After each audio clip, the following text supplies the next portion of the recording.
Hello everyone, welcome to Bridge Nile Capitals. Right? In today's video, basically what we will be learning is about uh, the difference, the basic difference that I would like to say. Basic difference किसके बारे में? The difference between two kind of objects जो भी आजकल market में बहुत ज़्यादा चल रहा है और पता किसी को इसके बारे में है नहीं, but everyone is investing in it. Something called the mutual fund, right? Something called the mutual fund, and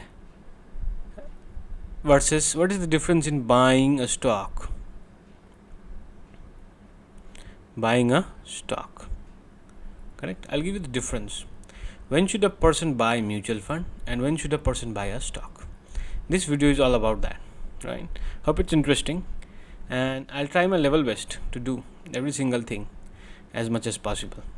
Okay, देखते रहिए, and if you have any particular questions, do let me know.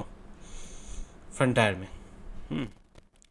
Now, what we have out here with mutual funds. Whenever we talk about mutual funds, I'll use a different color of mutual funds. Okay, we use red. Now see, when we talk about mutual fund मतलब क्या है? Basically, mutual fund बोलते किसको है, right? And before starting about mutual fund and buying a stock market, do you have a common idea why do a person buys stock? Stock क्यों खरीदा जाए, या फिर स्टॉक मार्केट क्यों एग्जिस्ट किया है?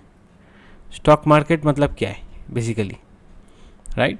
तो स्टॉक मार्केट मतलब क्या है, स्टॉक एग्जिस्ट क्यों किया जाए, या फिर एवरी सिंगल टाइम कोई भी कंपनी स्टॉक मार्केट में क्यों अवेलेबल होता है, बाहर कोई मार्केट में क्यों अवेलेबल नहीं होता है. So let me give you a particular clear fundamental on this particular topic, right? I will try my best to clear every single thing up on this particular thing, then I will come up with this. बस 2-3 minute लगेगा details में जाने के लिए. Okay okay, suppose now let me give you an example that here is a person, एक आदमी है जिसका खुद का कंपनी है, right? The person has a company named ABC, something like that company is that, whatever the company name is. And वो क्या करना चाह रहा है बेसिकली, वो पैसे को ही वांट्स मनी, उसके पास पैसा चाहिए. अब कोई भी कंपनी है, उसके पास बेसिकली क्या है, कंपनी स्टार्ट करने के लिए एक आइडिया है. अब आइडिया होने से तो नहीं होगा ना company, you need funds as well. तो फंड्स इज रिक्वायर्ड. तो in order to require funds, the person moves to relatives basically. Well, I am not talking relatives those who are not willing to invest. I'm talking about relatives which are willing to invest, right? Relatives. So relatives are there. तो relatives यहाँ पर fund invest करने के लिए रहते maximum कितना, 2 to 5 lakhs possibly. Okay, now a company, any particular sub company name ABC is ready to raise funds from relatives. कोई भी आदमी है जो कंपनी का काम कर रहा है, तो वो रिलेटिव से 2 से 5 लाख तक का फंड उठाएगा. ओके, रिलेटिव भी रेडी रहेगा. उससे ज़्यादा कुछ चाहिए, something around 10 to 15 lakhs or 20 lakhs से something around, right? That will be given by banks. Bank देगा लोन के हिसाब में, ठीक है ना? Yes. And if your business plan is solid business plan है and no one has done anything on it, you might have 1% chance that private equity investors might invest with you. What are this? इसके बारे में बाद में बात करेंगे. But this is a way to raise funds. मतलब पैसा तो चाहिए ना कहीं से. These are the 3 different stages. And if you want to open a big industry setup, जहाँ पर ना आपको 2 से 5 लाख से काम चलेगा, 10 से 15 लाख से काम चलेगा, या फिर 20-25 लाख से काम नहीं चलेगा, या फिर 1 करोड़ तक काम नहीं चलेगा. आपको चाहिए minimum 5 to 10 CR. Then you need a market जहाँ पर से आपको पैसा मिले. तो हम लोग जैसे सब्ज़ी खरीदने जाते हैं तो वहाँ पर होता है सब्जी मार्केट, राइट? जो हम बोलते हैं फ़िश खरीदने जाते हैं, we go to fish market. We go to, if you want to buy any particular clothes, accessories, we go to super store or supermarkets. So there is a market for every single thing, right? कुछ भी चीज़ का market होता है, वैसे ही एक company अपना हिस्सेदारी बेच के it sales basically it's shares मतलब ओनरशिप बेच के क्या कर रहा है कि मार्केट में आता है कि कोई भी है बंदा जो हम लोग का फंडामेंटल्स देख के हमारा शेयर खरीद ले. That time we call the market where a company sells it stock, that market is called stock market. मतलब यहाँ पर क्या खरीदा बेचाई हो जाता है, यहाँ पर क्या खरीद बेचाई होता है, यहाँ पर स्टॉक खरीद बेचाई होता है. That is called the stock market relatively. Correct. तो यहाँ तक को हम लोग को समझ में आता है स्टॉक मार्केट मतलब क्या है. ठीक है ना. Okay, let's see. Okay, it's getting zoomed in. 1 second.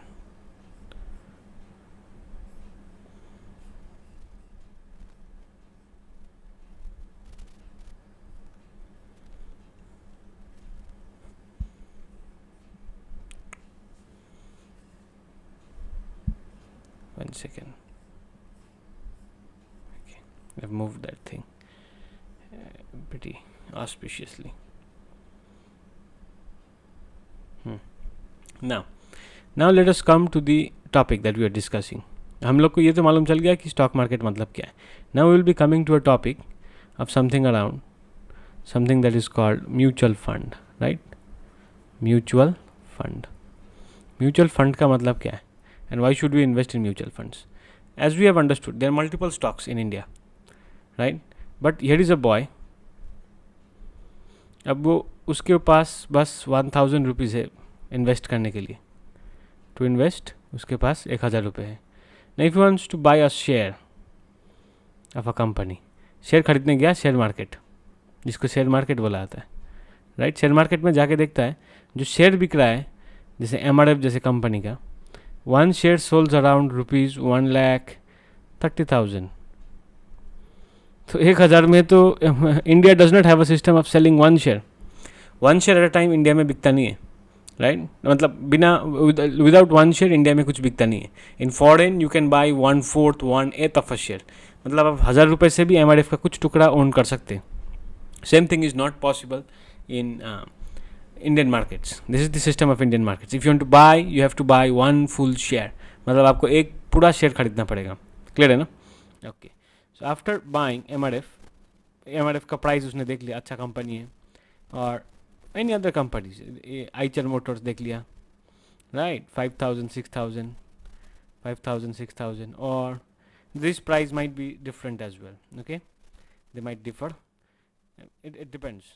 अगर उसने नेस्ले का कंपनी देख लिया, it is around 19,000 rupees, and the person wants to buy all this 3 company. उसको उसने डीप रिसर्च किया, एंड देन उसने देखा कि उसके पास उतना पैसा तो है नहीं, भाई आप करे क्या. सो उसके पास है मंथली मैक्सिमम वो इन्वेस्ट कर सकता है 1000 रुपीज़, वो SIP में डाल सकता है, राइट. अब we will be coming to it, what is SIP and what is the difference between lump sum, right. So ये जब डाल पाता है तो MRF में वी हैव टू ऑब्जर्व कि MRF 1,30,000, Eicher motor 5,000, Nestle 19,000 rupees. How should can a person buy whose maximum investment amount is 1000? Now in order to solve this question, there is a aggregate called mutual fund. Mutual fund means these shares will be mutually interconnected with each other, generated by a fund manager. अब वो fund manager क्या करता है कि certain percentage लेके 2 to 3% के charges पे या फिर 4 to 5% के चार्जेस पे, जनरली यही बेसिक होता है, राइट.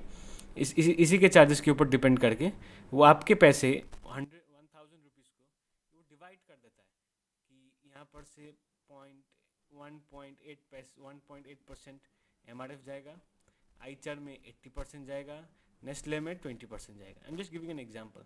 ये डाइवर्सिफाई करना, इतना परसेंटेज में जाना with ₹1000, this is the duty of a fund manager. End fund manager का चार्ज कितना होता है, ऐसे होता है. Will be coming in details, ठीक है. अभी हम लोग डिटेल्स में आएंगे इसके बारे में. तो ये बेसिकली मतलब है कोई भी म्यूचुअल फंड का. तो म्यूचुअल फंड मतलब क्या होता है कि what is the mutual fund do.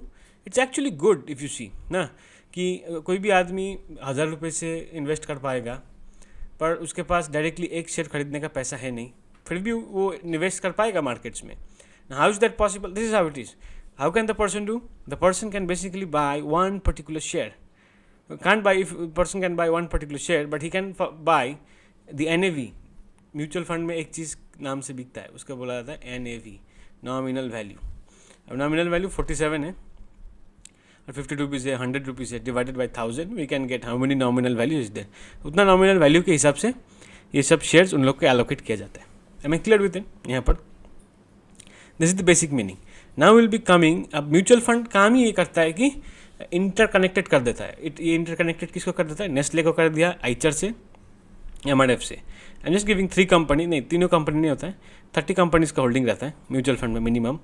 सो इतना सारा कंपनी का होल्डिंग के साथ आपका 1000 रुपये इन 30 कंपनी में डिवाइड हो जाएगा, right? So you can have the benefit to buy every single company. Now you are good to go, ठीक है ना? This is the difference in buying mutual fund and a stock basically. So we will be understanding in deep details what is the meaning of mutual fund and when a person should buy actually a stock, right? Okay, let me try my best.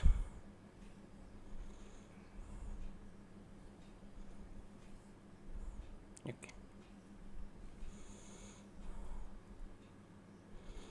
now see, this is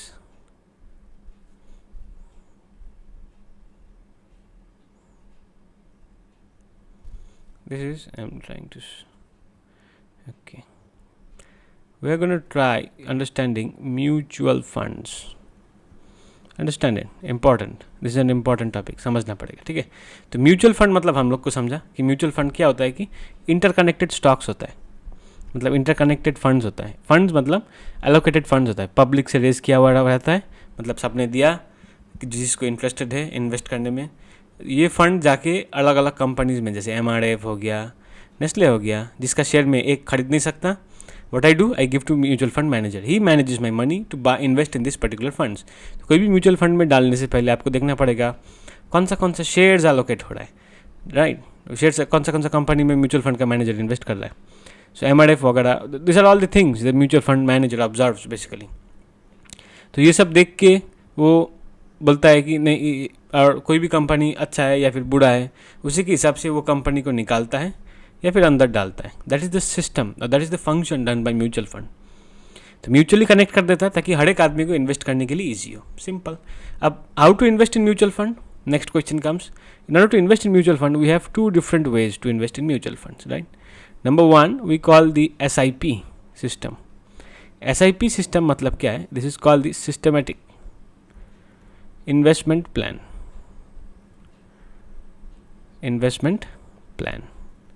ठीक है? और and the next is something called the lump sum. क्या बोला था? Lump सम मतलब eight once, मतलब 5000, 6000, 3000 at once. Systematic investment plan मतलब per month.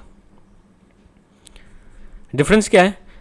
Suppose आपको, if you are an employ, right, and you can save per month and you can invest per month, suppose 10,000, 1,000, 2,000 a month. 2,000 per month आप invest कर pi into 12 months, you have 24,000। आपके पास direct 24,000 निकालने का हैसियत है नहीं, मतलब you have certain financial probabilities problems, but you can generate 2,000 a month. In that case, SIP is the best simple way to move into a mutual funds. Or if you do any particular work that generates at once, मतलब आपके पास एक time में पैसा आएगा 34,000 and you want to invest that amount directly. So that system is also called lump sum. So you as an investor have both the options to invest. You have the option to invest as SIP. You also have the option to invest as lump sum. This is the basic meaning of mutual fund. The mutual fund, this is the type or categories we can invest in mutual funds, right? Okay. Now, what are the effects? Pros and cons we'll be observing in mutual funds, right? Pros or cons क्या क्या है? We'll be observing in that. तो pros और cons क्या क्या है? Basically, we'll be observing कि mutual fund काम कैसे करता है. If you see a mutual fund from its very close range, right? So mutual fund होता क्या है? हर एक कंपनी का एग्रीगेट किया जाता है, डिफरेंट कंपनीज. यहाँ पर MRF हो गया, हम लोगों ने देखा L&T, लार्सन एंड टार्बो, Nestle, right. You have Eicher Motors, whatever दूसरा कोई, you can add any other company, more next 30 companies are there.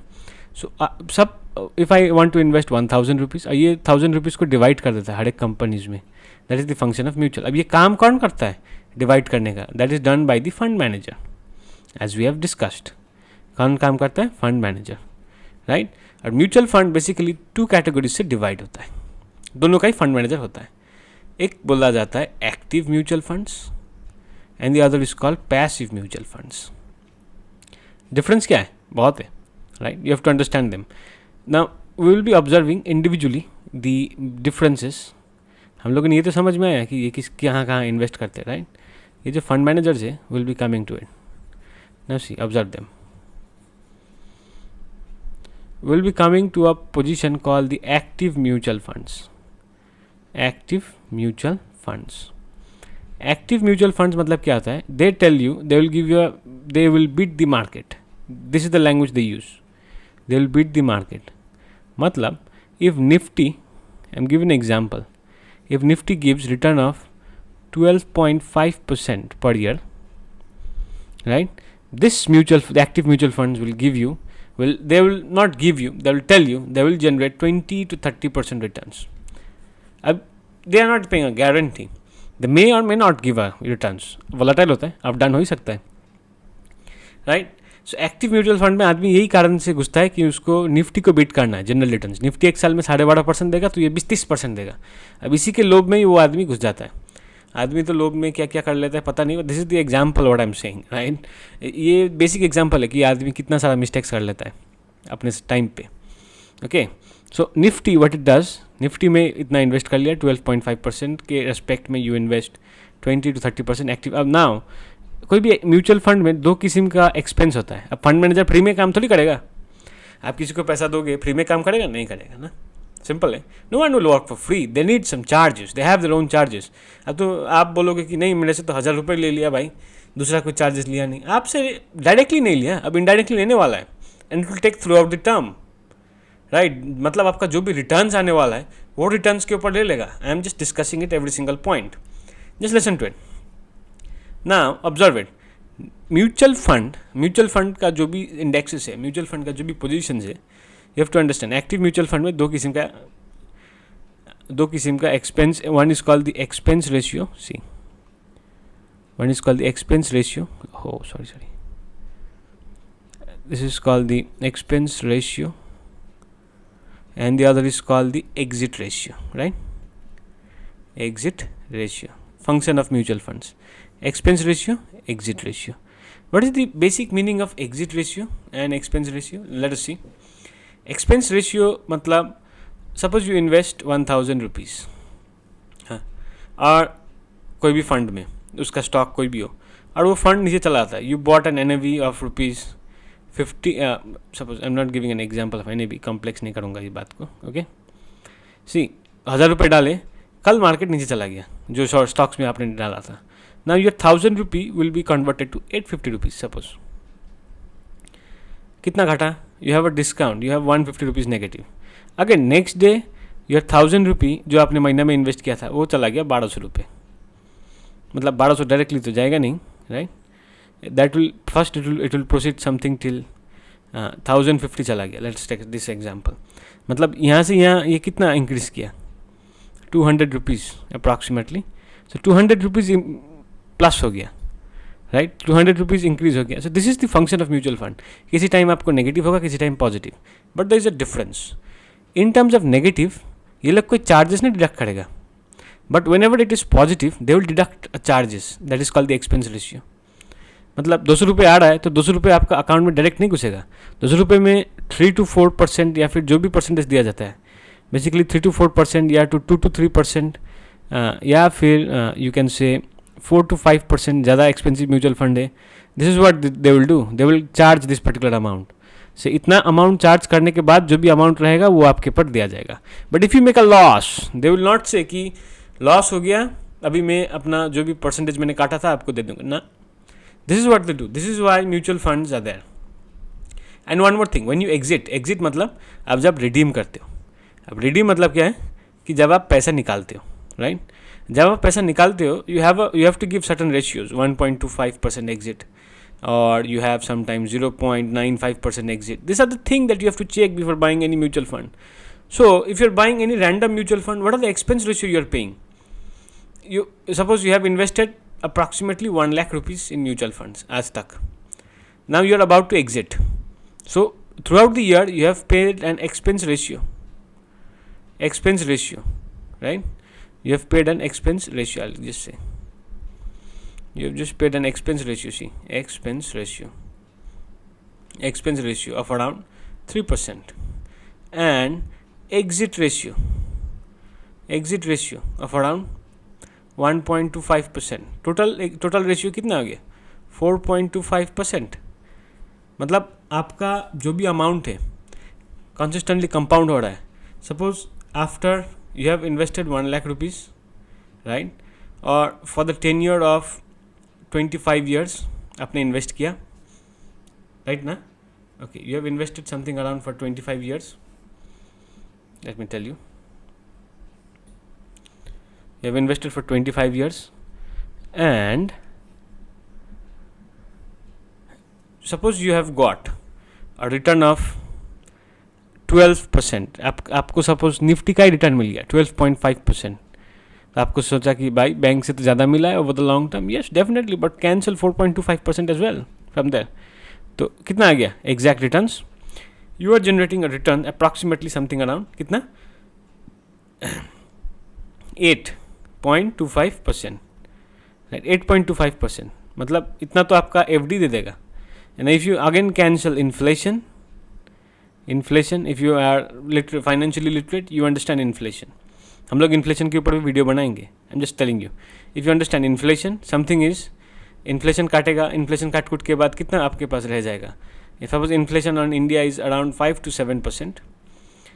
Again, so 8.25 minus 5 to suppose consider 7%, that's 1.25%. that's the amount left with you. मतलब आपके amount के ऊपर 20 साल के बाद after 25 long years you have generated return of 1.25%. that is the cons, I would like to say, and that is the whole system of active funds, right? I hope it's easy to understand, because if you have still any problem, let me know in the comment. I'll try to answer it. This is the meaning of active mutual funds. Now we will be coming to a point of what are passive mutual funds. हम लोग passive mutual fund के basically questions में आएंगे. Let me just change the color. Now we have something called the passive mutual funds, right? Passive mutual funds. The difference समझते हैं. Difference between active mutual funds and passive mutual funds. Passive mutual funds में क्या होता है कि even they have fund manager, इन लोग का भी fund manager होता है. Now why are they called passive? You will understand. Active में सामने one more thing, I'll be coming to it. Even they have expense ratio, right? Even they have exit ratio. इन लोग का भी होता है. कोई भी म्यूचुअल फंड का इतना सारा रेशियोज तो होता है. What are this ratio? This are all charges basically. ये तो आपको समझना ही पड़ेगा, चार्जेस. अब एक्सपेंस रेशियो इसका कितना होता है? Expense ratio is hardly around 0.5%. exit ratio is hardly around 0.015% in passive funds. Now you will say your total charges will be something around 0.65%, which is relatively less as compared to 4.25%. इससे तो बहुत कम है ना. So if you want to invest, I think passive mutual funds are more important as compared to active mutual fund. But many of you will be asking questions कि अच्छा ये तो समझ गया कि भाई म्यूचुअल फंड एक्टिव से passive सस्ता होता है, बट सस्ता क्यों होता है? Now there is an answer to it, right? You take an example. Let me give you an example around it. Okay, active मतलब what is the word active means? Active मतलब क्या होता है कि ये जो एक्टिव का मतलब होता है वर्ड का, ये जो फंड मैनेजर होता है, फंड मैनेजर एक्टिवली कंपनीज को अंदर बाहर करता है. मतलब उसके फंड के अंदर में जो भी कंपनीज है, you have MRF, you have L&T, you have Hindustan Unilever. कोई कंपनी उसके हिसाब से रिटर्न्स कम देगा, बाहर निकाला, L&T को अंदर किया या फिर बाहर निकाला, उसके अंदर उसके जगह पे ITC को डाला. So this are the replacement this funds do, right? They just want to time the market. And ये टाइम करने के बाद पर क्या होता है कि they try to just move on more with the funds, right? Next is the passive mutual fund. Now, what is the difference between passive mutual fund? Let us observe the passive mutual fund. A passive mutual fund में the fund manager does not do any work. Basically, fund manager कोई काम ही नहीं करता है. Fund manager does no work. Fund manager does no work. This type of funds are generally considered to be index funds. Index funds. They give market returns. Suppose Nifty 12.50% return दे रहा है, right? If Nifty gives 12.50% return in a year, then उसका expense ratio 0.65 रहेगा. So approximately 11.50% return is what you are getting, which is far better as compared to 1.25%. In here you are getting 1.25% as active mutual fund, but in passive mutual fund you are getting something as 11.50%. So you as an investor have to think कि कौन सा mutual fund में invest करना better रहेगा, whether it's good or bad. If it's good, कितना good. If it's bad, कितना bad, right? This is the basic difference between mutual funds. So hope I'm able to make it explain it clearly, the difference between mutual funds and passive mutual funds, or why क्यों charges होता है यहाँ पर, क्यों charges नहीं होता है. Okay, and again you have to understand, if you have money, the better option is to buy quality stocks, not to buy mutual fund. But this is how mutual fund industry works. If you still have any question, do let me know in the comment section below. I'll try my 110% on the next video to improve and synthesize it and sync with your combination of comments, right? Thank you.